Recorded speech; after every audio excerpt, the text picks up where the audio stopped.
cicatriz de la vida.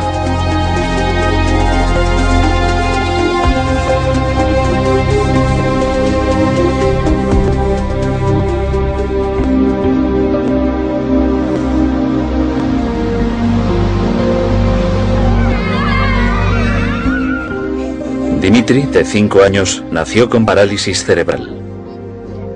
No hay cura médica para esta enfermedad.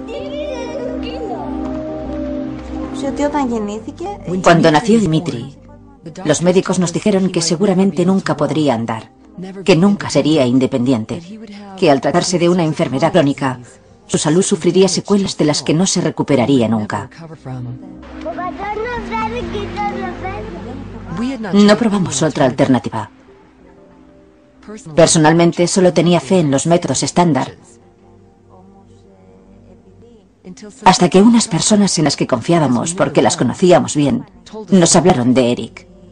Consideramos la sanación el levantarnos de una silla de ruedas, recobrar la vista, recobrar el oído, que desaparezca un cáncer, todo eso. Y estas cosas suceden. En principio, la idea era tan solo asistir a un seminario que nos enseñaría el modo de ayudar a Dimitri en la familia. Los padres de este niño aparecieron y me preguntaron si haría una sesión de sanación después de la presentación. Les dije, bien, están cerrando la sala, pero déjenme acabar de firmar estos libros y les pediremos que nos dejen la sala durante un rato más. ¿Qué ocurre? Y me explicaron que él tenía parálisis cerebral. Después de que acabara el seminario, se vieron por primera vez, durante muy poco rato, unos 10 o 15 minutos.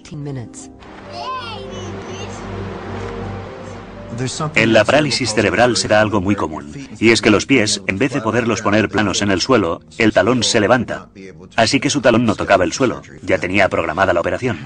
Tenía que llevar aparatos. Para poder levantarse tenía que agarrarse a los muebles o a la ropa de alguien. Para poder bajar escaleras tenía que sentarse en los escalones y bajar los peldaños uno a uno. Y para subir debía hacerlo a 4 patas. Fuimos al escenario con Dimitri, le subimos a una cama que había allí y le dijimos que estuviera tranquilo y que colaborara con Eric, que no iba a pasar nada que le incomodara.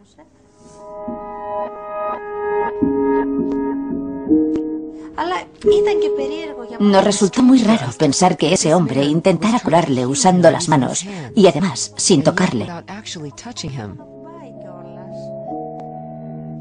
A los 4 minutos se levantó y no solo caminaba. Estaba saltando y corriendo. Fue una gran sorpresa y una gran alegría para nosotros. Pero a la vez nos quedamos pensando cómo eso había dado resultado tan deprisa, tan directamente y tan eficazmente. Caminaba muy bien, no de puntillas, y no necesitaba la ayuda de nadie para subir escaleras, que era lo que solía ocurrir.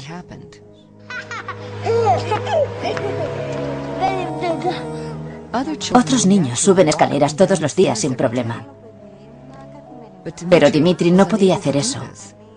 De modo que conseguir esas cosas era muy importante para él. Me lo volvieron a traer para otra sesión. Tenía una de las manos cerradas. Yo no lo sabía. Me miró y en griego me dijo, mira, puedo abrir la mano. Estaba perfecta. Me dijo, ya no me duele. Dijo, mira, puedo coger un vaso y beber yo solo.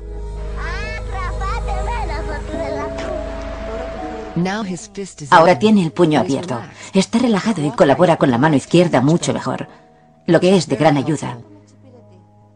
Ya no tiene el puño cerrado, eso le incomodaba mucho. Y cuando quiere darnos un abrazo, antes solo lo hacía con un brazo. Ahora nos da un abrazo de verdad y dice, mirad, puedo hacerlo, ya soy mayor.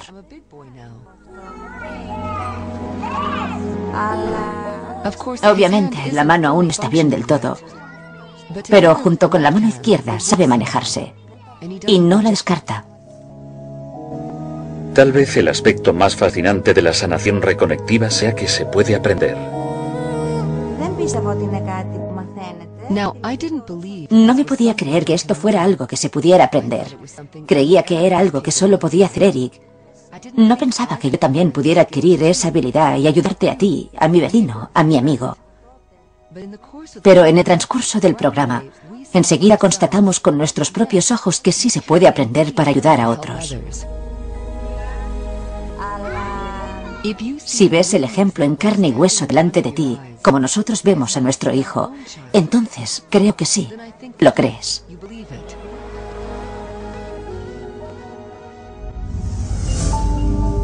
Se producen curaciones sorprendentes constantemente. Aún así, la medicina alopática tradicional no tiene un modelo o explicación del por qué se dan estas curaciones. No comprendemos cómo incluso la cosa más sencilla, como la curación de una herida, que es lo más habitual que cualquier niño ha experimentado, no logramos entender del todo cómo ocurre eso. La respuesta puede encontrarse en el profundo cambio que está experimentando nuestra concepción de nuestro universo. Prácticamente todas las culturas ancestrales y las culturas indígenas han considerado el universo como una unidad, como un círculo, y el hombre como centro de él. Pero fueron los descubrimientos de Isaac Newton y de René Descartes los que desmontaron la estructura de nuestro universo y crearon este modelo de maquinaria de relojería en el que la mente está separada del cuerpo y en el que estamos separados unos de otros. Y esa idea de la separación es la base del pensamiento occidental. Ahora bien, Newton describió un universo sin anomalías de cosas separadas que operan en el espacio y el tiempo según leyes fijas. La idea del cuerpo como máquina, el cuerpo como esta máquina sin anomalías, con dos motores corporales que serían el cerebro y el corazón, y toda la orquesta central dirigida por el ADN. Ese es el modelo que tenemos. Y creemos que los distintos procesos están localizados en ciertas partes del cuerpo. La mayoría de todo esto es incorrecto. El cuerpo está totalmente descentralizado. No hay un cerebro central en sí. El cerebro sería algo así como el receptor de una antena. Sería más bien un transductor de información, un receptor y un transmisor de información, pero no el almacén central de esa información. En nuestro mundo convencional de bioquímica y biología celular, nos centramos en una creencia newtoniana del mundo material. A lo largo de la historia de la ciencia, nos centramos en la realidad mecánica y hemos descartado el concepto de energía y de campos como información y biología. Esa es la perspectiva newtoniana que afirma, centrémonos en la materia, no prestemos atención a todo lo demás. Pero ahora nos estamos dando cuenta que la mente es un campo energético de pensamiento, que se puede leer con cables de electroencefalograma en el cerebro, o con un nuevo método aún más interesante llamado magnetoencefalograma, MEG. Mientras que con el electroencefalograma colocas cables en la piel y se lee la actividad cerebral, el magnetoencefalograma es una sonda en el exterior de la cabeza y lee los campos de actividad neuronal sin ni siquiera tocar el cuerpo. Así que básicamente indica que cuando estamos procesando con el cerebro, emitimos campos. De 1875 a 1920 hubo un gran avance en la bioquímica. Y fue entonces cuando se pensó que, como somos una máquina química, la solución es darle al cuerpo las sustancias químicas adecuadas y te mejorarás. Hasta cierto punto eso es cierto, pero al parecer esto no se puede aplicar a las enfermedades crónicas, es cierto a corto plazo. Por entonces se produjo una importante escisión intelectual en la física, porque el antiguo mundo newtoniano, el universo reloj, se estaba reforzando. Y unos cuantos excéntricos en Dinamarca, Alemania y en menor medida en Inglaterra desarrollaron la física cuántica y afirmaron que no funciona del modo que se decía que funciona. La cosa no es así.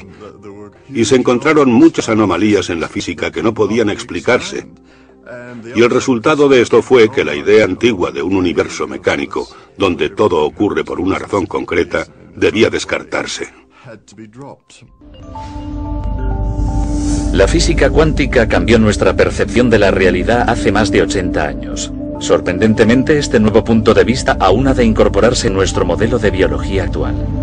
El principal problema con el modelo biológico actual es que es reduccionista y mecanicista.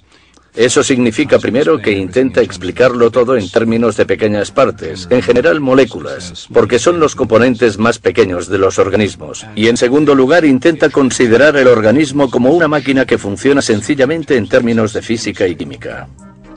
Se supone que las reacciones químicas en el cuerpo son centrales, y la razón principal por las que ocurren, según la teoría actual, es por la colisión molecular, de modo que una molécula colisiona con otra y es así como contienen esta información y cómo tenemos una cascada de procesos químicos.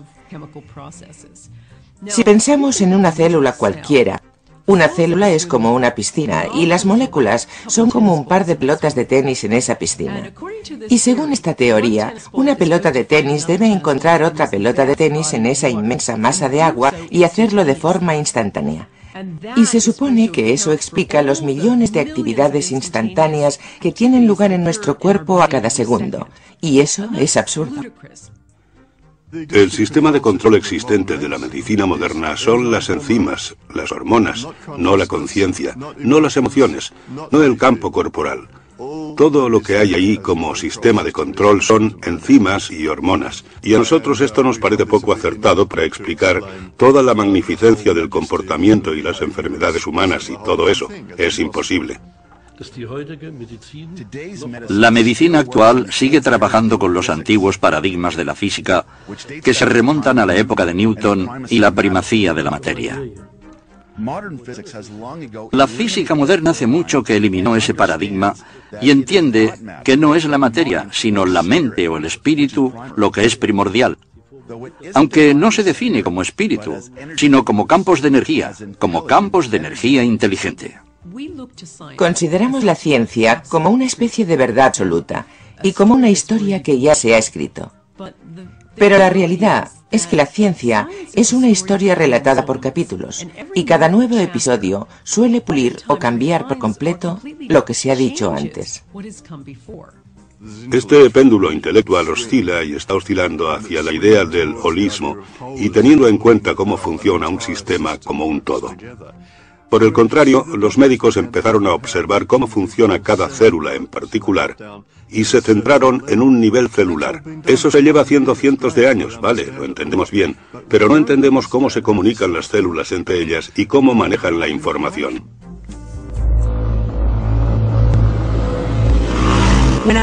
Cuando tenía 15 años tuve un accidente de moto muy grave. Iba en una moto en la que no debería haber ido. Y nos arrolló un coche que me provocó una herida muy grave en la pierna, en la que me dieron 66 puntos. En el momento del impacto, recuerdo claramente haber tenido una experiencia extracorpórea en la que mi conciencia vio a mi cuerpo salir por los aires para acabar en el suelo. Fue muy impactante cuando, digamos, que volví a mi cuerpo. Eso me demostró que quizás mi conciencia no solo está en mi cerebro, sino que es algo más amplio que eso. Entonces me enfrentaba a unas secuelas muy graves. Comentaron la posibilidad de tener que amputarme parte de la pierna. Y me recuerdo tumbada y escayolada desde la cadera hasta el tobillo y pensando sobre cómo recuperar mi sistema inmunológico con mis pensamientos, de modo que pudiera estimular la curación de mi pierna. Me tumbaba en el sofá y visualizaba mi sistema inmunológico y notaba un hormigueo. Sentía como mi pierna se estaba curando. Y yo no procedía de una familia de médicos. No sé de dónde saqué esa idea. Pero de algún modo fue algo no ético. Supe al instante que eso era lo que tenía que hacer. Y al final me quitaron la escayola y ahora, como se ve, sigo siendo un ser de dos piernas, por suerte. Así que en esa curación creo que tuvo algo que ver parte de mi experiencia personal. Que hubo algo que me hizo saber que mi mente era importante para mi cuerpo y que mi cuerpo era importante para mi mente. Algo que sabía intuitivamente. Mente, intención, creencia. ¿Pueden influir estos factores en la curación? Si crees que tienes una enfermedad incurable, si tú mismo lo crees, tienes razón. Si crees que tu problema se puede curar, entonces también tienes razón. Todo depende de tu intención. Cuando pensamos en la intención, nos preguntamos qué es y qué papel desempeña la intención en la curación. La intención desempeña un papel cuando pensamos en cómo nuestros pensamientos, nuestras emociones y nuestras cogniciones influyen en nuestro sistema inmunológico y en nuestro sistema endocrino. Y sabemos que esto es así.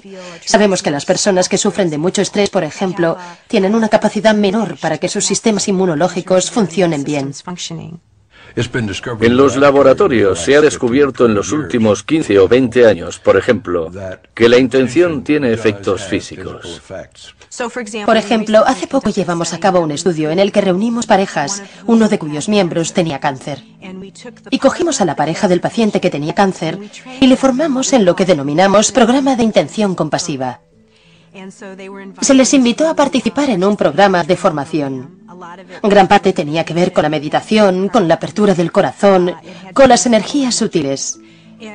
Y asistieron a este programa de formación y les pedimos que se fueran a casa y siguieran practicando esta intervención durante 8 semanas.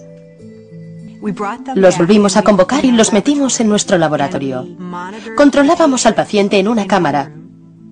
Le metimos en una cámara de 900 kilos protegida electromagnéticamente para que no hubiera campos electromagnéticos ni para que la pareja del paciente de cáncer hablara con él por radio o por el móvil y le dijera: vale, ahora respira profundamente.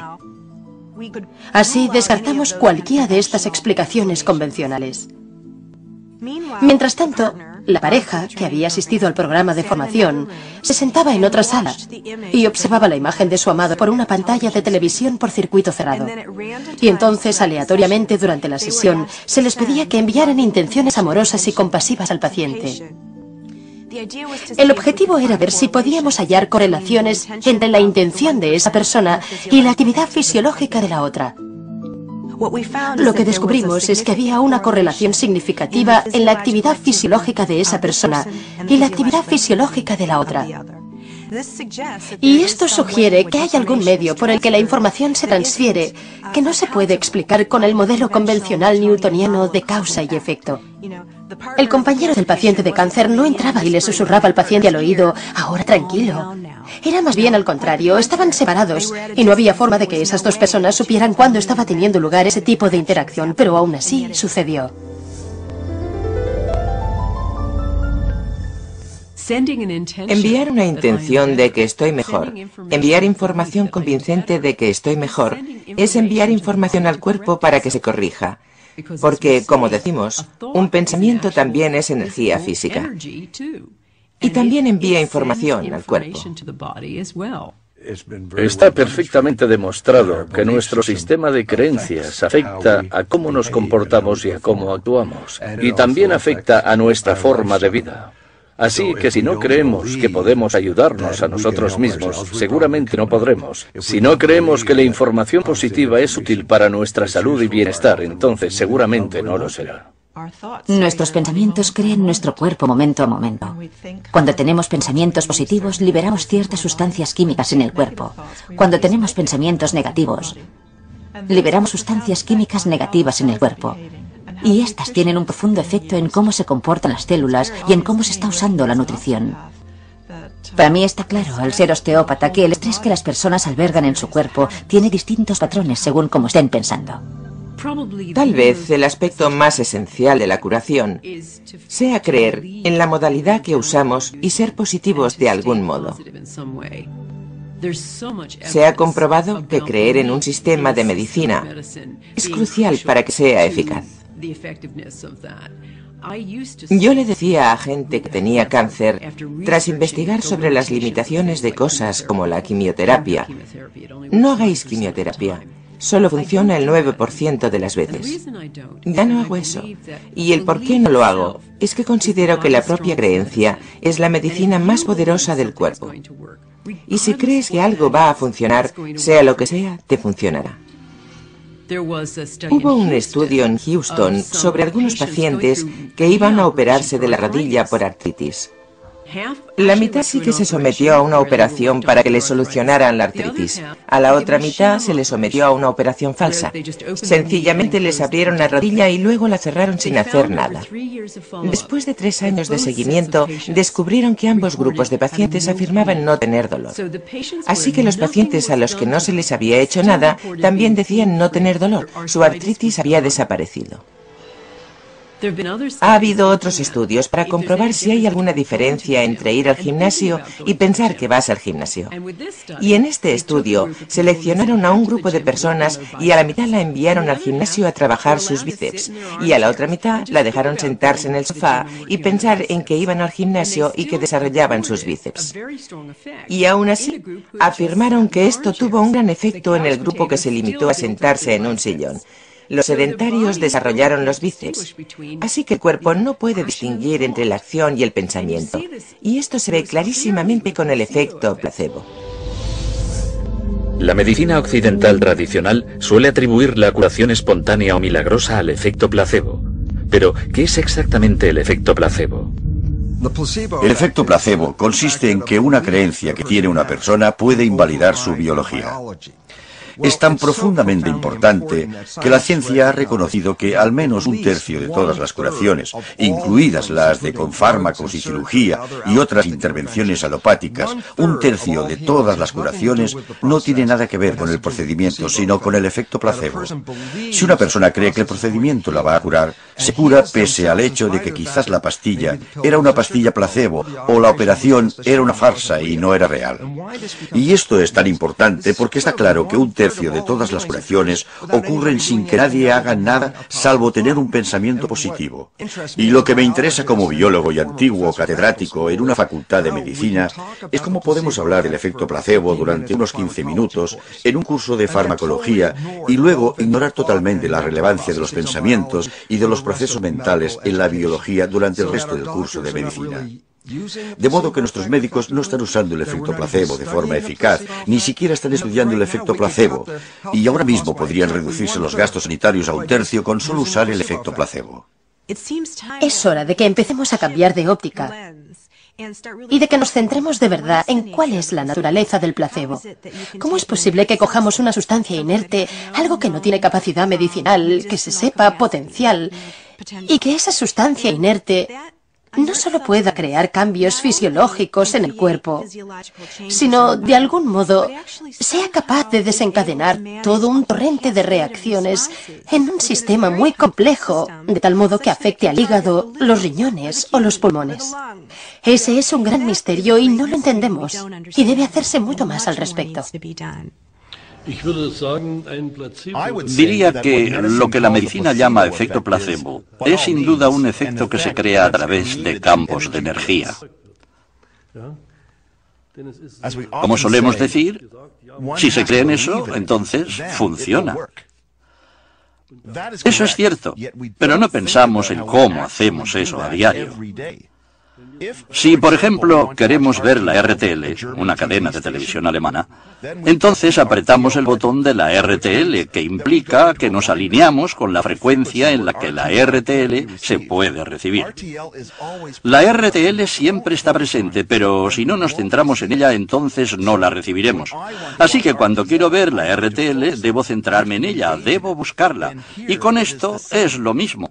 Cuando me centro en algo con mi mente, la información sigue a esa atención. El efecto placebo es otra forma de hablar de la capacidad de autocuración del cuerpo. Y todo aquello que libere más de eso será un sistema mejor. Yo estaba desesperada por tener hijos. Ese fue uno de los motivos por los que me divorcié. Yo quería hijos, mi marido no quería. Así que me mudé a Londres pensando que me costaría un máximo de 2 años encontrar una nueva pareja y estabilizarme. Y me iría a vivir al campo con el cupo de 2,5 hijos que me correspondía y sería feliz. Ese era mi plan. Se me daba muy bien hacer planes. Ahí estaba yo, tenía mi consulta de osteópata, tenía clientes. Y estaba estresada, frustrada, deprimida.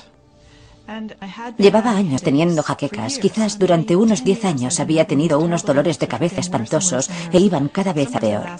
A veces me duraban 5 días. Tenía una visita rutinaria con mi médico y este descubrió que mis niveles de hormonas estaban muy alterados e inmediatamente sospechó que tenía un tumor.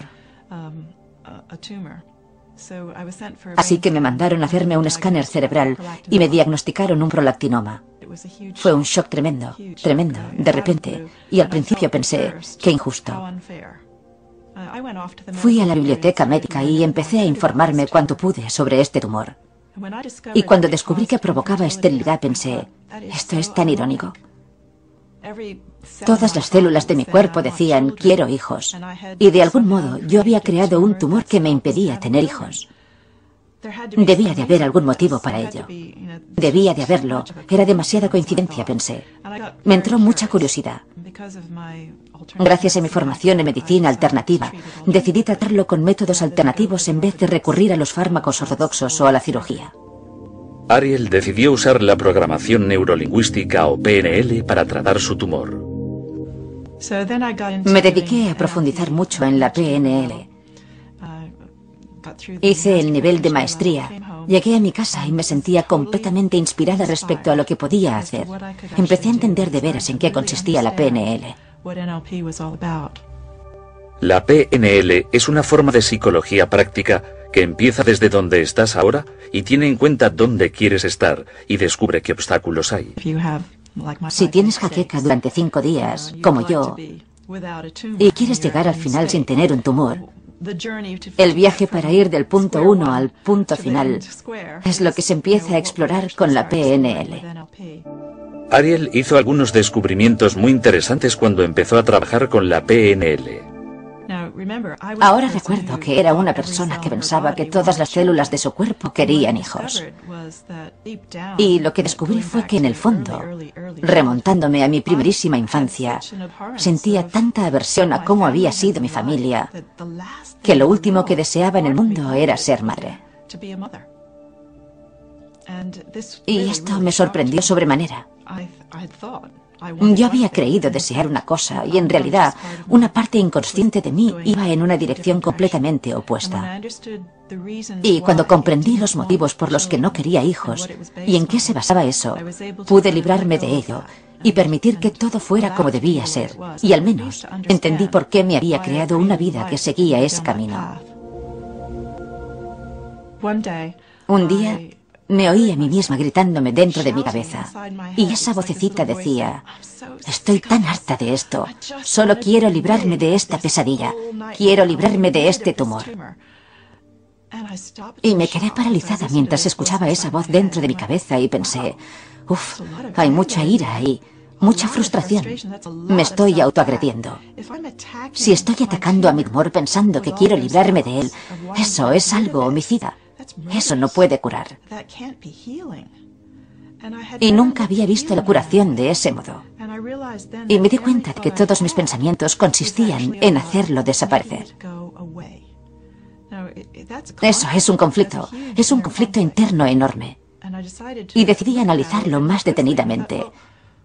Y pensé, vale, ¿qué sería lo contrario? Ha de ser la aceptación. Me dije a mí misma, bueno, ¿qué pasaría si aceptara este tumor?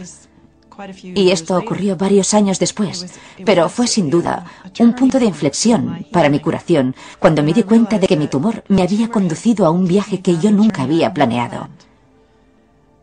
Me había enseñado cosas que nunca me planteé aprender. Había cambiado mi profesión, había cambiado mi perspectiva, había aprendido muchas cosas sobre mí y sobre otros.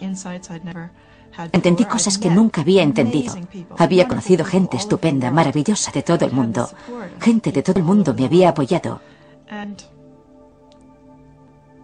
Y me percaté de que me quería mucho más. Y pensé, vale, veo que este tumor no ha sido malo del todo. ¿Y si está aquí con alguna finalidad?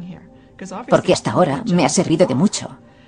Así que si está aquí por algo y sigue aquí, quizás aún sigue habiendo una finalidad. ¿Qué ocurriría si le diera permiso para quedarse toda la vida? 6 meses después de darme cuenta de esto, y haber llegado al punto de aceptar la presencia de mi tumor. Me hicieron unos análisis de sangre y fui a ver a mi especialista. Y para mi sorpresa, mis niveles de hormonas eran totalmente normales. Y cuando mi médico los vio, me dijo, vaya, esto es increíble. Yo pensé que habían cometido algún error, que los resultados del análisis no estaban bien o algo así. Le dije, ha pasado mucho tiempo, ahora soy mayor, quizás mis hormonas han cambiado. Y él exclamó, no, eso no puede ser. Dijo, esto solo puede significar una cosa, tu tumor ha desaparecido.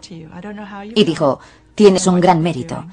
No sé qué has hecho, no sé qué has estado haciendo, pero debo decirte que llevo visitándote 10 años y no eres la misma persona que eras hace 10 años. Eres completamente diferente.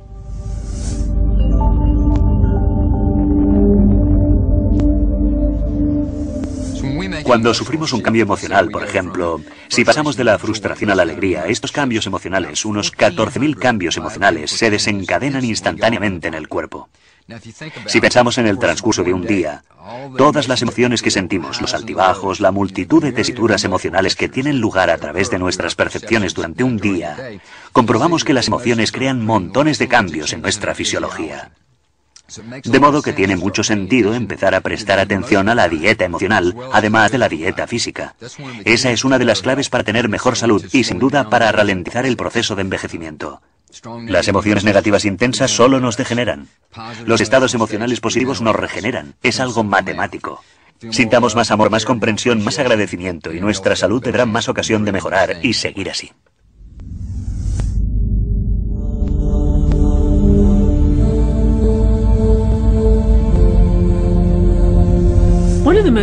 Uno de los descubrimientos más impactantes desde la llegada de la física cuántica es algo llamado el campo cero.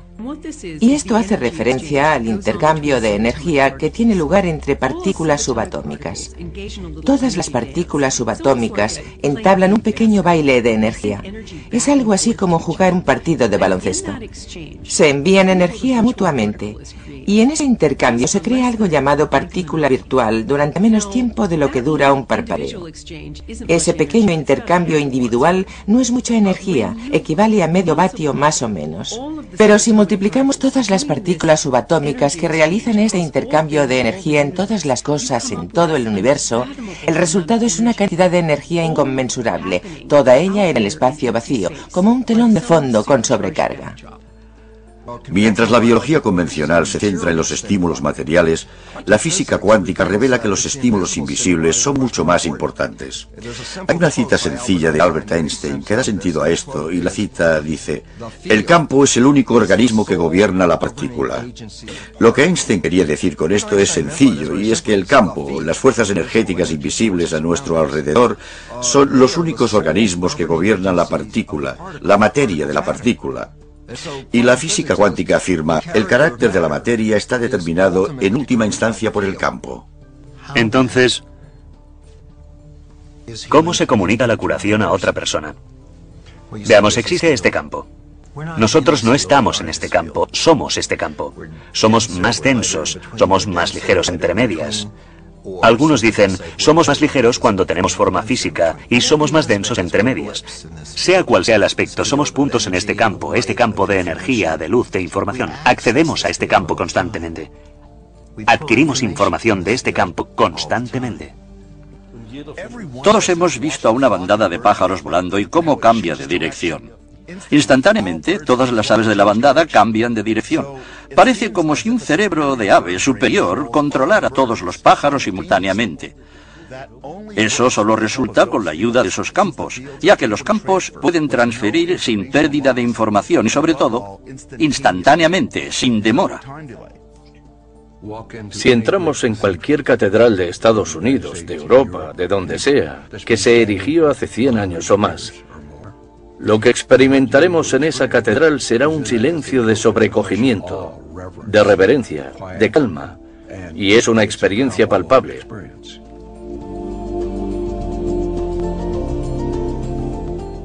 ¿Por qué esto es así? Es así, porque durante cientos de años, la gente que ha entrado en esa catedral lo ha hecho con su mejor disposición, ha ido a rendir culto, y en ese estado mental en el que las emisiones cuánticas del cuerpo y cerebro se emiten allí, esa catedral las absorbe, y en siglos posteriores retroalimentan a los feligreses que entran allí. Y por eso sienten ese silencio, ese sobrecogimiento y veneración. Todos formamos parte de ese campo de energía gigante, ese campo cero. Todos estamos conectados y estamos conectados más allá de los confines más lejanos del cosmos.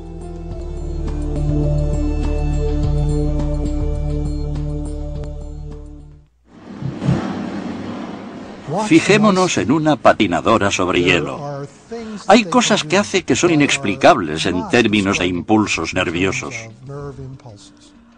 Los impulsos nerviosos y las reacciones químicas son demasiado lentos como para explicar las sutilezas de la vida.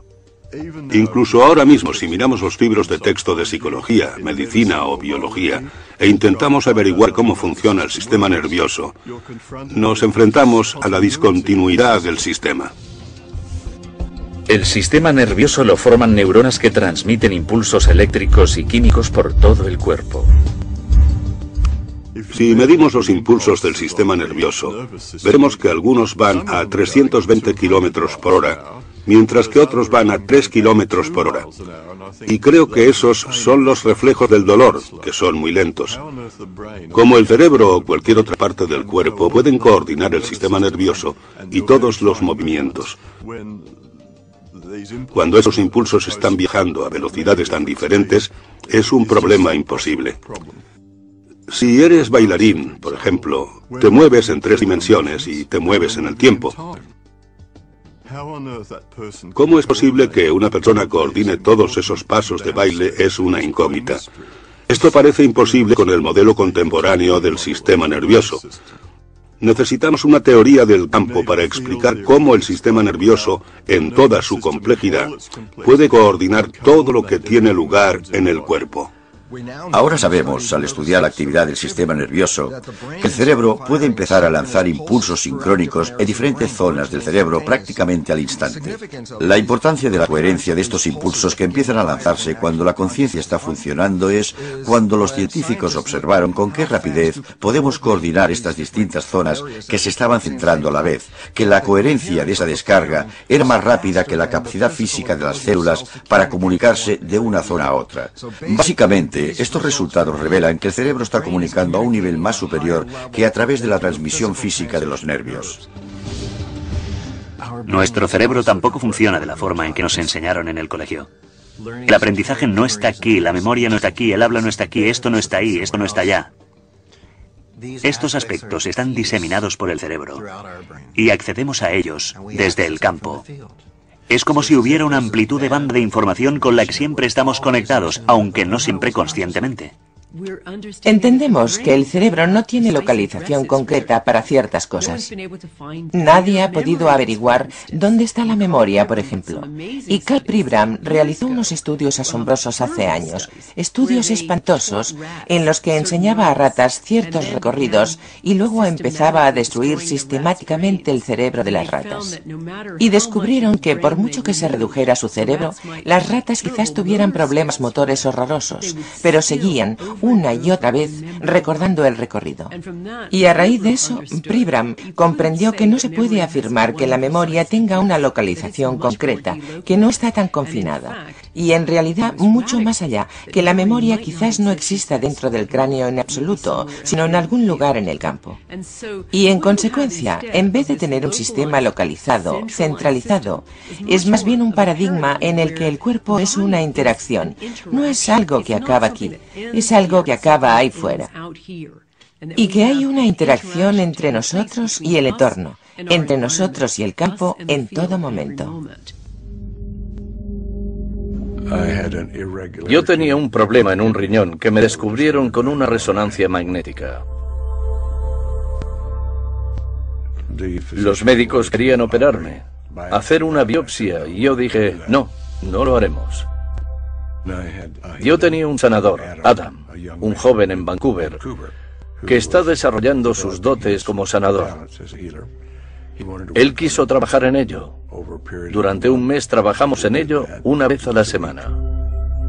Por medio de una simple fotografía, Adam puede percibir el campo corporal de una persona a través de una imagen holográfica. Ve zonas donde el flujo de energía está bloqueado, lo que indica enfermedad o lesión. Por medio de su intención para curar, manipula la energía y la información para eliminar esos bloqueos y permitir al cuerpo que cambie. Volví para hacerme una ecografía un mes después del diagnóstico. El radiólogo examinó los datos y dijo: sea lo que sea que esté haciendo, siga con ello. El problema en el riñón es más pequeño y está desapareciendo. Volví 3 meses después de aquello, y luego en 2003. Después de eso, tras un periodo de sanación de menos de 6 meses, me volví a hacer otra ecografía, y el problema había desaparecido por completo. Todo volvía a ser normal. Casi todas las sanaciones que he practicado con él han sido a distancia. Y la distancia no parece afectar en absoluto, lo que sugeriría de nuevo que estamos ante un fenómeno cuántico. El sanador estaba en Vancouver, Columbia Británica, y yo estaba en Florida, la mayor distancia posible con los Estados Unidos. Y seguí experimentando con diversos modelos de sanación para diferentes cosas con distintas personas. Pero el mecanismo es siempre el mismo. Hay información que se transfiere, y también parece haber una transferencia de energía que es palpable. Parece ser que nuestro cuerpo está conectado con el campo. Pero ¿cuál es el mecanismo para esta intercomunicación? ¿Cómo puede darse esta conexión? Una posible respuesta: el biofotón. Los biofotones son emisiones débiles de luz que emanan de las células de todos los seres vivos. Sabemos que enviamos información con emisiones de biofotones porque personas como Fritz Popp han descubierto que enviamos pequeñas corrientes de luz. Empezamos a buscar esos fotones. Supe desde el principio que no debían de ser de mucha intensidad. Pero estaba claro que esos fotones estaban en todas las células internas. Para detectar los biofotones, el profesor Popp y sus alumnos necesitaban un fotomultiplicador que fuera tan sensible como para ver una vela a 20 kilómetros de distancia. Cuando un organismo vivo se coloca delante de un detector de fotones, la luz emitida por las células se puede observar. Empezamos con plántulas de pepino y después con otras. Y todos los sistemas vivos que colocábamos en ese instrumento mostraban una emisión muy débil de fotones. El profesor Popp sugiere que estas emisiones de biofotones pueden estar controlando nuestro metabolismo corporal. Las moléculas no pueden regularse a sí mismas. Deben de tener un campo. Así que los fotones deberían ser los portadores de la información, lo que es necesario para regular el metabolismo. Estos biofotones crean una red dinámica y coherente de luz dentro de nuestro cuerpo. Nuestro cuerpo está constantemente emitiendo luz en forma de biofotones. ¿Son estos biofotones el mecanismo de control del cuerpo? ¿Acaso no es esa la función de nuestro ADN, nuestros genes? Los genes no controlan nuestra biología. Cuando encontramos enfermedades recurrentes en una familia, como el cáncer, enseguida estudiamos el historial genealógico y señalamos a todos los receptores de este cáncer en la familia. Y al instante decimos: mirad, la genética, esto es común en la familia, así que debe de haber genes cancerígenos. Lo que no se ha tenido en cuenta es un estudio muy interesante que revela que cuando los hijos son adoptados en una familia que tiene cáncer, los hijos adoptados desarrollarán el cáncer con la misma propensión que un hijo biológico en esa familia. Pero lo interesante es que el niño procede de una genética completamente diferente, que ni siquiera tiene ese cáncer.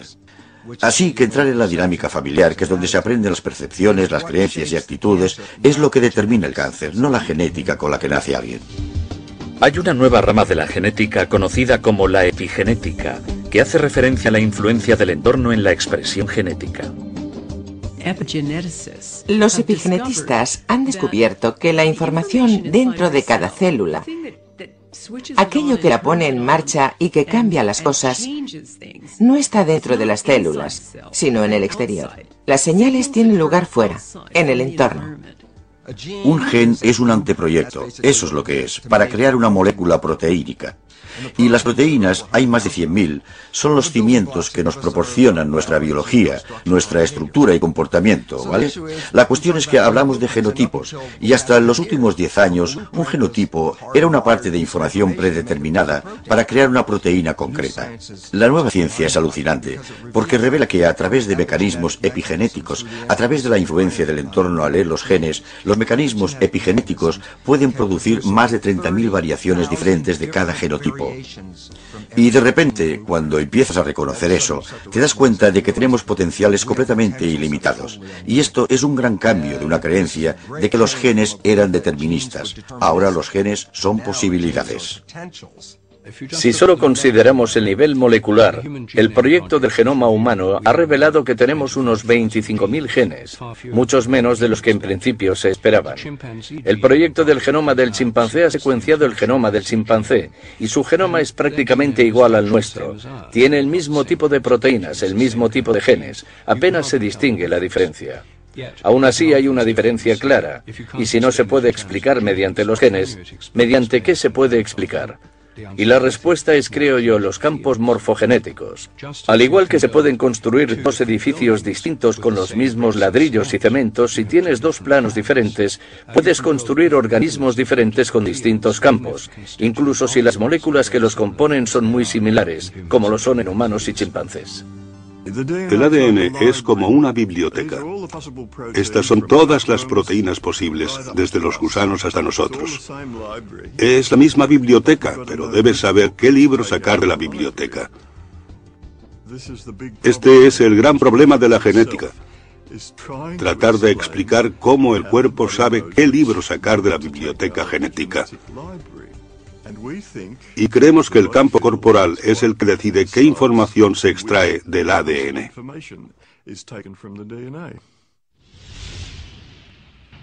Muchas culturas ancestrales han explorado el sistema energético del cuerpo.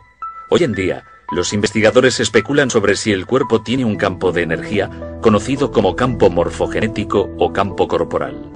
Hay una jerarquía de campos que organizan nuestro cuerpo. Está el campo de todo el cuerpo, están los campos de los órganos y luego los campos de los tejidos y los campos de las células dentro de estos. Los campos de nuestro propio cuerpo están dentro y alrededor del cuerpo.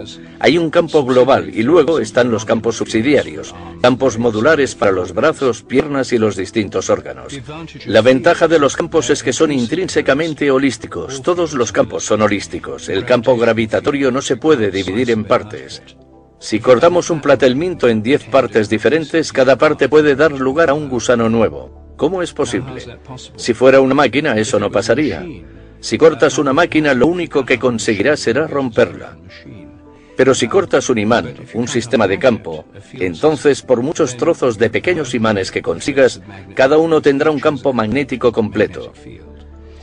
Y fue esta analogía con los campos magnéticos lo que llevó a los biólogos del desarrollo a sugerir la idea de campos morfogenéticos por primera vez. Y esto fue en los años 20. Y este campo ahora es un concepto crucial en la biología del desarrollo. No se pueden entender de verdad cómo los organismos se desarrollan sin él. Todos los humanos iniciamos la vida como una única célula que crece y se divide, y se desarrolla en los diversos órganos y miembros del cuerpo. ¿Cómo saben estas células en qué convertirse? Ha desconcertado a los científicos y derivó en la idea de campos de control en biología. Ya hemos descubierto que hay distintas partes del campo corporal, algunas de las cuales se relacionan con los músculos y el tejido conjuntivo. Otra parte del campo corporal está relacionada con el cerebro y con el sistema nervioso, y otra con el campo mórfico, que conecta con el ADN y la información genética del cuerpo. De modo que coincide con la medicina en muchos puntos. No difiere de la medicina, tan solo va un poco más allá conceptualmente. Estos campos energéticos pueden proporcionar la información necesaria para controlar el cuerpo. ¿Cómo sabe el cuerpo mantener su temperatura a una temperatura concreta? ¿Qué decide o quién decide cuál es la tensión arterial correcta para esa persona? Nadie lo sabe y lo que afirmamos como idea holística es que el campo corporal decide sintonizar, girar todos los botones. Los campos morfogenéticos, o más en general, campos de información, son sistemas de control por encima del nivel molecular o el nivel bioquímico. Son sistemas que organizan el cuerpo, organizan el organismo en desarrollo. Las plantas también lo tienen, y todos los animales. Y mantienen la forma del cuerpo. Ayudan a los cuerpos a recuperarse de enfermedades o lesiones. Están detrás de una regeneración, por ejemplo. Aún podemos ir más allá y afirmar que el cuerpo humano en realidad es información estructurada. O en otras palabras, que el cuerpo humano es un campo de energía. Un campo de energía de ondas estacionarias, escalares, que están organizadas proporcionalmente, estructuradas y contienen gran cantidad de información. Creo que necesitamos un modelo del cuerpo basado en el campo para poder integrar distintas formas de curación o medicina en una comprensión coherente. El campo corporal es un campo energético que contiene patrones de información. Todos los órganos de nuestro cuerpo generan su propio campo específico. Un órgano en concreto parece generar campos significativos que afectan a todo el cuerpo. El corazón es el emperador del sistema. El hígado y todos los órganos tienen otras tareas. Pero el corazón lo gobierna todo.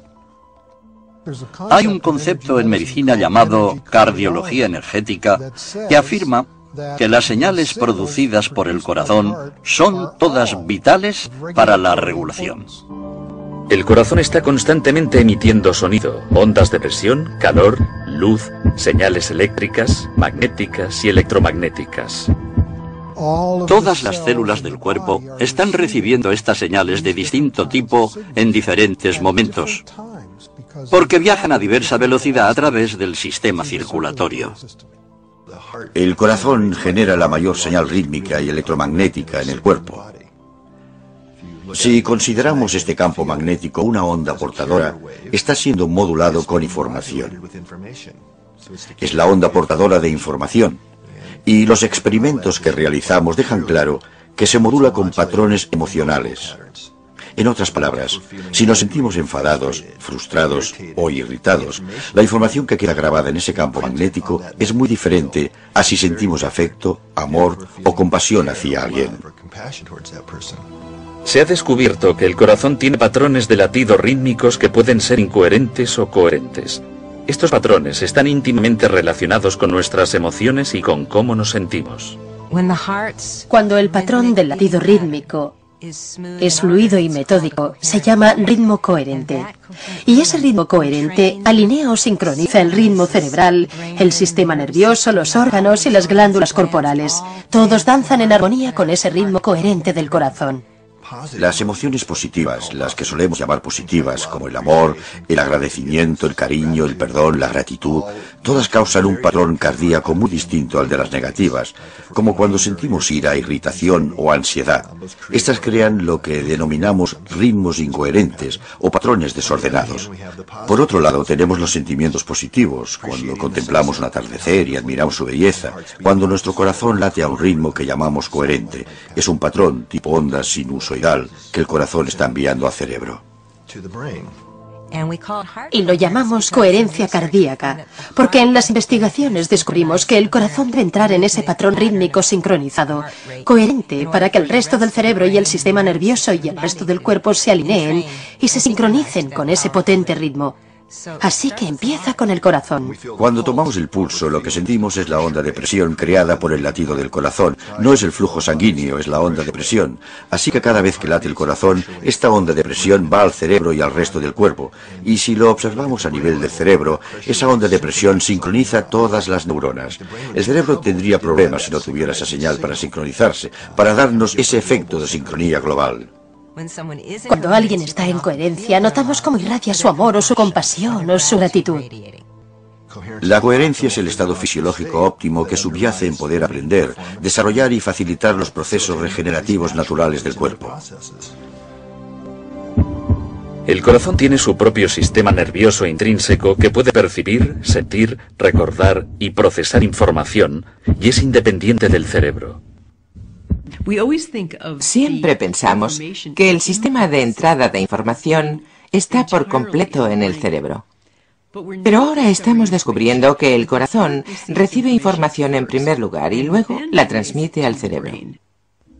Algunos estudios han demostrado que el corazón reacciona más deprisa que el cerebro a estímulos externos. Uno de los estudios más recientes que hicimos en nuestros laboratorios fue el que acabamos titulando La electrofisiología de la intuición. Anteriormente se habían realizado otros estudios que mostraban que el cuerpo reaccionaría de tal modo que prevería un hecho futuro si ese acontecimiento fuera emocionalmente importante y relevante para esa persona. A los participantes se les colocaron sensores para registrar su actividad cerebral, cardíaca y las interacciones cardíaco-cerebrales. La persona se sentaba frente a un ordenador, se apretaba una tecla y luego nosotros registrábamos los datos fisiológicos y de 6 a 8 segundos después se le mostraba una fotografía. La fotografía podría ser de los dos extremos opuestos del espectro emocional. A los participantes se les enseñaron fotografías de víctimas de accidentes de coche, de serpientes atacando y otras imágenes perturbadoras. En el extremo del espectro, las fotos incluían flores o atardeceres. Las fotografías se asignaban aleatoriamente para que las vieran los participantes. La clave aquí está en que el ordenador asignaba la fotografía y qué tipo de fotografía después de que los datos ya se hubieran registrado. Así que era imposible que el investigador supiera de antemano qué fotografía sería. Ni siquiera lo sabía el ordenador. Los resultados fueron sorprendentes. El cuerpo reaccionaba incluso antes de que apareciera la fotografía.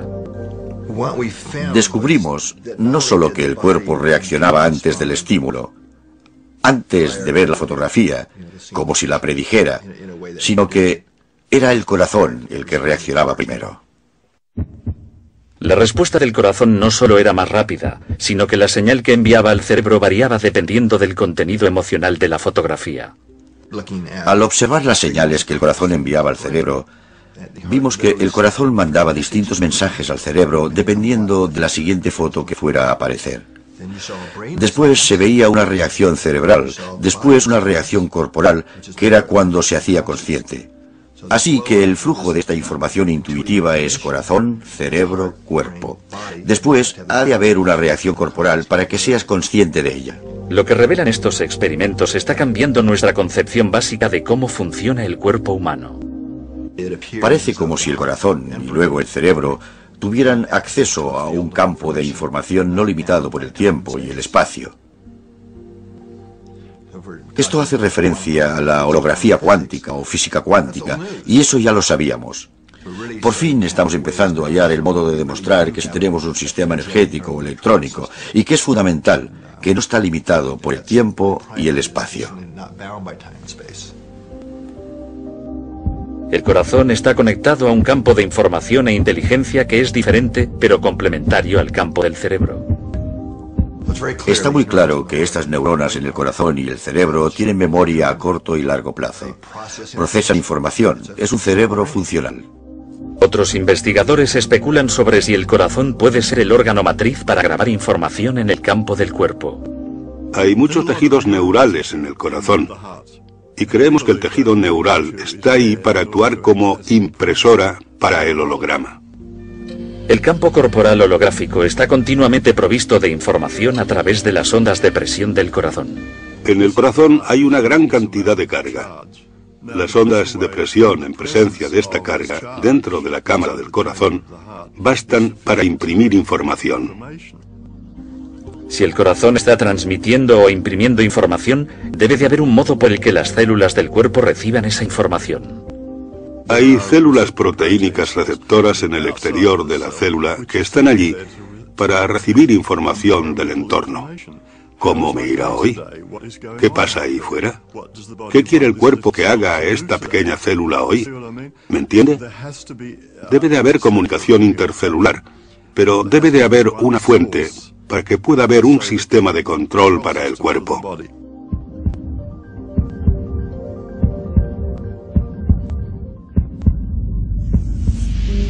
Este sistema de control envía información al cuerpo a través del campo corporal. Pero, ¿qué es exactamente la información? Consideramos el cuerpo como un sistema abierto, tanto material como energético de intercambio dinámico, y lo es. Hemos de comer, pongamos, 1 tonelada de alimentos al año, y la mayoría de ella se distribuye. Toda esa comida, de algún modo, se asimila en el cuerpo, que permanece muy estable durante largos periodos. Una persona no cambia mucho durante unos 40 años siendo adulto. La gente nos reconoce enseguida, aún 40 años después, porque la estructura básica del cuerpo no cambia, aunque tras un breve periodo de tiempo no nos quede ni un solo átomo igual en el cuerpo. Todos han cambiado y han desaparecido. Y esta es la hamburguesa que me comí ayer. Y dentro de 3 semanas esto será una zanahoria que me comeré mañana, etc. Es un sistema muy dinámico y aún así sigue igual. Entonces, si no es la parte material ni seguramente la parte energética dinámica, ¿qué queda? Debe de haber algo así como un patrón de información que lo une todo. Muchos científicos que buscan nuevas alternativas sugieren, y así lo han demostrado, que somos un sistema de información. Y no está localizado completamente en nuestro cuerpo, que accedemos a la información del campo constantemente. El cuerpo parece estar continuamente conectado con información, dentro del mismo y con información del campo. El cuerpo siempre busca sistemas coherentes. Busca intercambio de información entre todas las células que tiene, de modo que todas las células sepan qué pasa. Hay un sistema de información inmenso, y algunas personas dicen que la enfermedad es sencillamente una carencia en el sistema de información. Y supongo que tienen razón.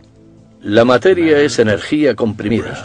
La información son patrones de energía.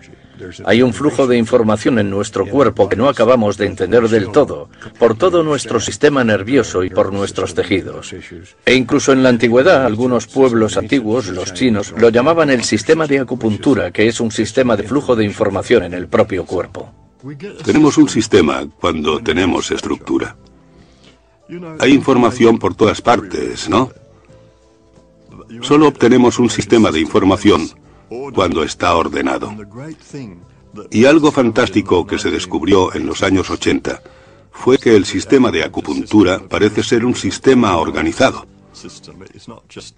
No es simplemente un grupo de meridianos de acupuntura al azar. Al parecer, tras hacer experimentos, querían organizarse con un orden concreto y querían comunicarse unos con otros en cierta dirección. Así que afirmamos que la información tiene un orden, y eso es lo que crea el propio campo corporal, el orden mismo. La regulación de todo el organismo y de todas las células. La coordinación de todas las células se consigue con ayuda de estos campos de información, estos campos de ondas escalares. Estos garantizan que todas las células sepan qué están haciendo las otras células en cualquier momento. Y tenemos unos 70 billones de células. Eso es mucha información y solo se puede procesar con la ayuda de los campos estructurados. En última instancia, Einstein y otros más recientemente han afirmado que la energía y la información han de ser intercambiables, ¿vale? La información se convierte en un tipo de energía porque es un orden en el espacio, ¿vale? Así que son intercambiables, pero por otro lado, en la práctica, lo que ocurre es que obtienes una onda de energía y de acuerdo con esa onda, puedes obtener información impresa, y la cantidad de información que puedes imprimir parece ser ilimitada. La medicina informacional. La medicina que recoge la información y cambia la información alterada va a ser el futuro de la medicina. Al parecer, el sistema de control del cuerpo no son los genes ni la química, sino la información, que parece estar disponible en el campo corporal. ¿Es posible introducir información nueva en el cuerpo para que influya en la salud? Eso es exactamente lo que varios investigadores están haciendo. Hemos aprendido cómo detener la distorsión de la información que ocurre como resultado de varias enfermedades. Una vez detienes esa distorsión, sorprendentemente, la fisiología empieza a funcionar, la química se recompone. Se podrían contar multitud de historias sobre curaciones. Y esto es así sencillamente porque hemos aprendido a corregir la distorsión de información en el campo corporal. La enfermedad es en cierto modo información desordenada. De manera que si podemos acceder a la información adecuada, corregimos ese desorden. Y eso es lo que varias de estas nuevas modalidades de energía están haciendo. Básicamente están corrigiendo ese lío de información.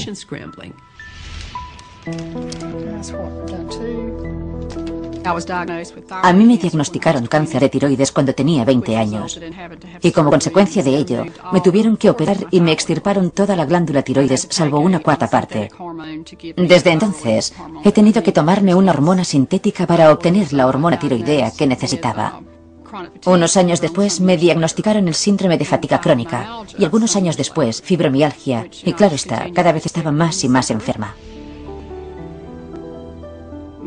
Mi marido tenía que sacarme de la cama si quería levantarme.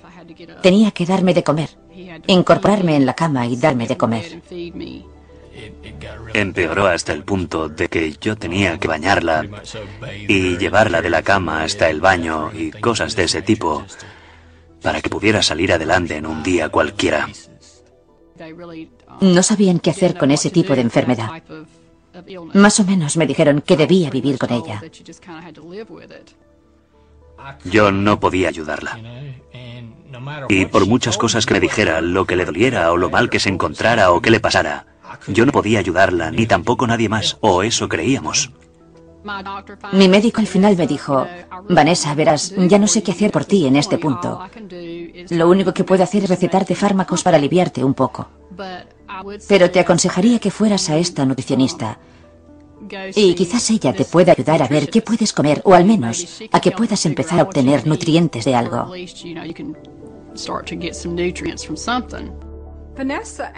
A Vanessa me la derivó su endocrino. La primera vez que vino, era literalmente incapaz de estar un día fuera de la cama. Había perdido una cantidad impresionante de peso. Era alérgica a casi todo. Tenía muchos problemas para encontrar alimentos que pudiera comer. Y por eso me había debilitado tanto. Tenía el interior de la boca lleno de úlceras. En los labios tenía varias llagas, pero no de las que salen cuando estás resfriado. Y tenía el pelo estropajoso y se le caía. Lo primero que hice fue la prueba de nutrienergética. Este sistema está diseñado para determinar las áreas de distorsión en el campo corporal. Al cuerpo se le proporciona información nueva al ingerir gotas en las que se ha grabado un patrón de información. Empecé dándole las dosis que le habría recetado a un niño, porque sus campos de energía eran muy débiles. Así que empezamos con mucha cautela. Una mañana me desperté, tras haberme visitado con Débora durante unos 2 meses, y sentí algo que jamás había sentido. Y supe que esa era la solución. Y me sentí tan bien que me eché a llorar. Me senté en la cama y lloré, y lloré, y lloré. En unos 6 meses alcanzó un nivel de energía en el que el cuerpo estaba empezando a transmitir mensajes con mayor eficacia. Con cada paso que íbamos dando, ella mostraba cambios sorprendentes en su salud. Desde el punto de vista de un hombre del sur, típico de campo, así me crié yo, al principio me sonaba cosa de magia, ¿sabe? Y tenía mis dudas y me costó aceptarlo un poco, pero ahora veo que es maravilloso. De veras que lo es. Ahora estoy lo bastante sana como para poder volver a llevar una vida que considero normal. Porque ahora puedo limpiar mi propia casa, puedo cocinar, incluso puedo trabajar en el jardín, hasta puedo lavar el coche. Puedo hacer cosas que jamás pensé que podría volver a hacer otra vez. Ha dado un cambio de 180 grados, un cambio total. De veras que sí. Lo cierto es que no sé cómo explicar lo diferente que me siento. Es como si hubiera muerto y hubiera resucitado. Y nunca pensé que volvería a sentirme así otra vez. He recuperado mi vida. He recuperado mi vida y es magnífico.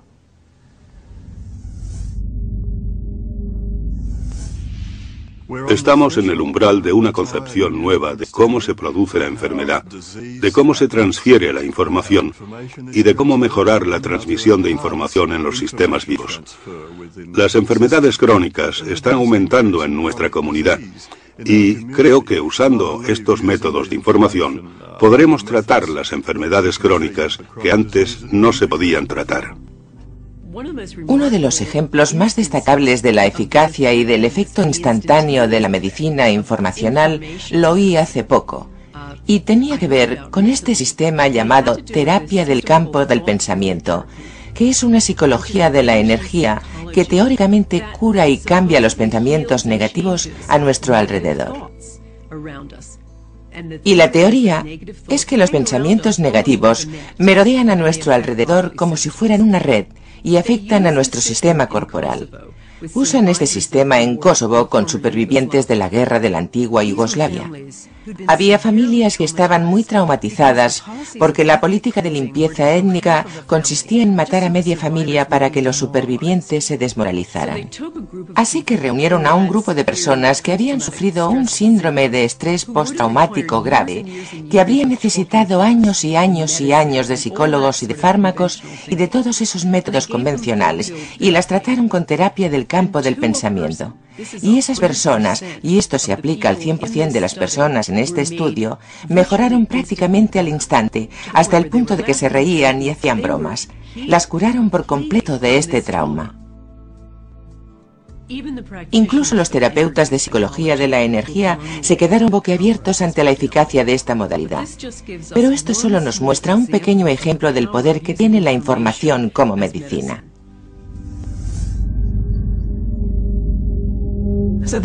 Lo más importante es que las personas se responsabilicen de su salud.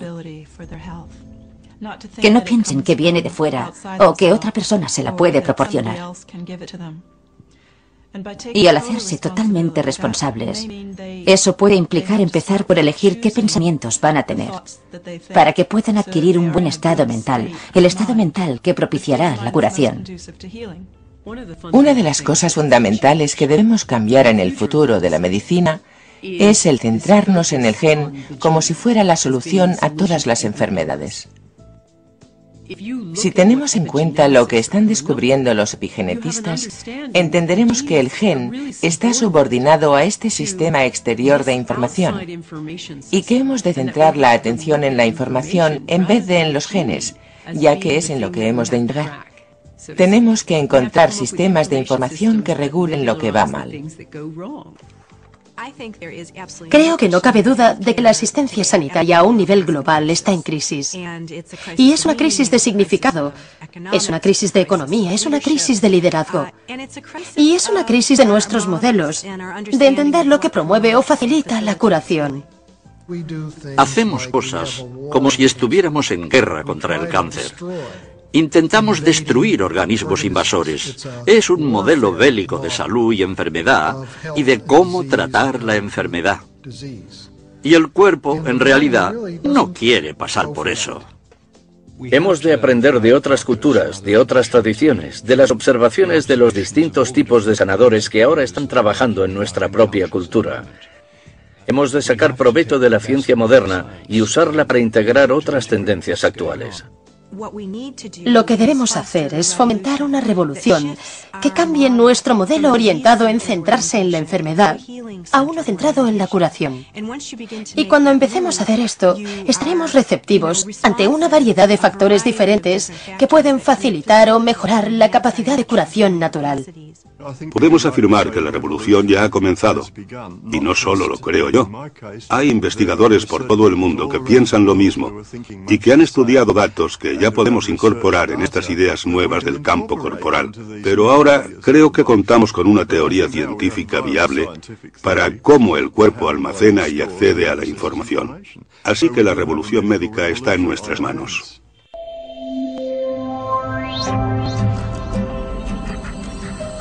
La matriz de la vida.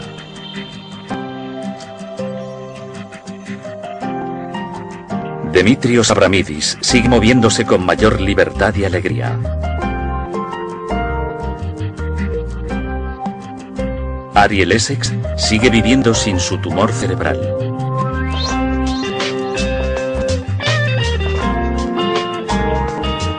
Dr. Edgar Mitchell sigue sano sin anomalías en el riñón. Vanessa Stone sigue viviendo sin los efectos del síndrome de fatiga crónica.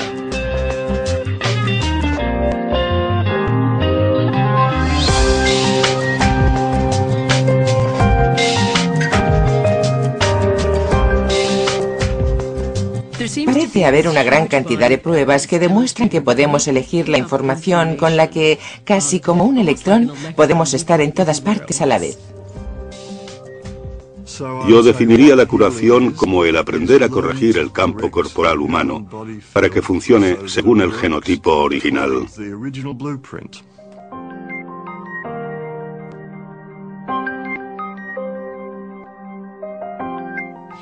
En última instancia, lo que me gustaría ver es un cambio de un modelo centrado en la enfermedad a otro centrado en la curación, y reconocer que la curación es un profundo misterio y que tenemos mucho que aprender. Y en vez de dar por hecho que tenemos las respuestas, estar abiertos a la posibilidad de que hay nuevas cosas por descubrir para mejorar la condición humana.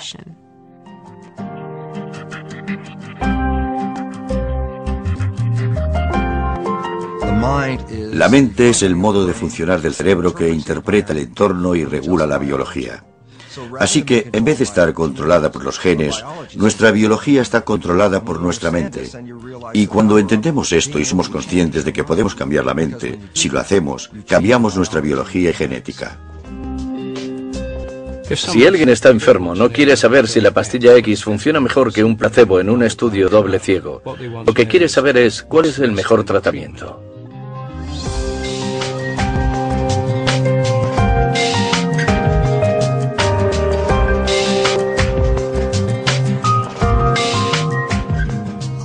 Creo que somos más poderosos de lo que pensamos.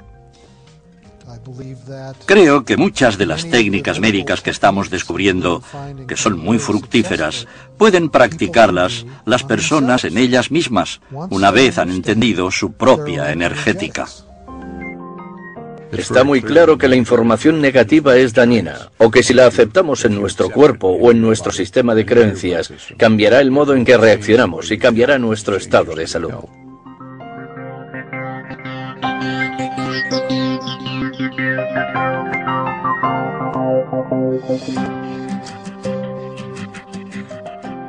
Gracias al trabajo de William Tiller y otros, hemos descubierto que cuando empezamos a trabajar con la sanación reconectiva, se libera gran cantidad de, creo que él la llama energía termodinámica libre, y sabemos que si esto solo fuera energía o solo energía sanadora, en lugar de la reconexión, para que se liberara toda esta cantidad y para que este cambio se diera en la gente, haría falta que la temperatura de la habitación subiera por encima de 300 grados centígrados.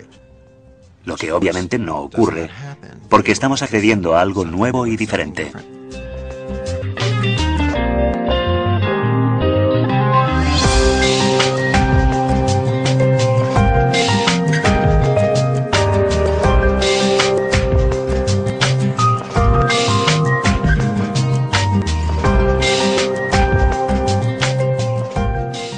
En la coherencia está el estado de resonancia natural del cuerpo humano.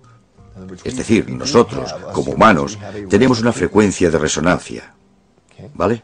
Y es también lo que denominamos estado coherente.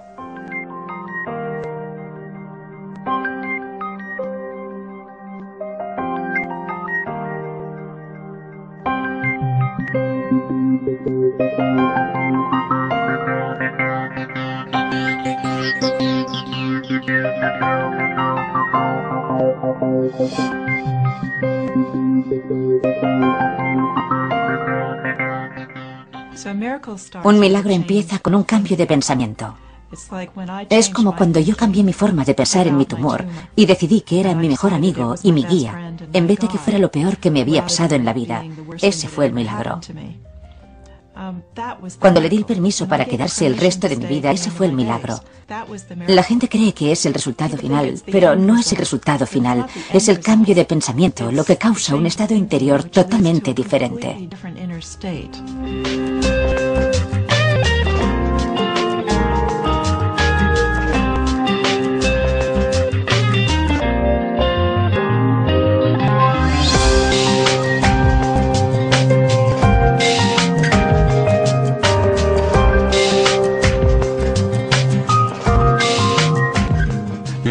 Se necesita tanto el deseo de querer curarte como la buena información de un terapeuta, de infocéuticos, de lo que sea. Sí, desde luego, esto debe ir unido, debe encajar.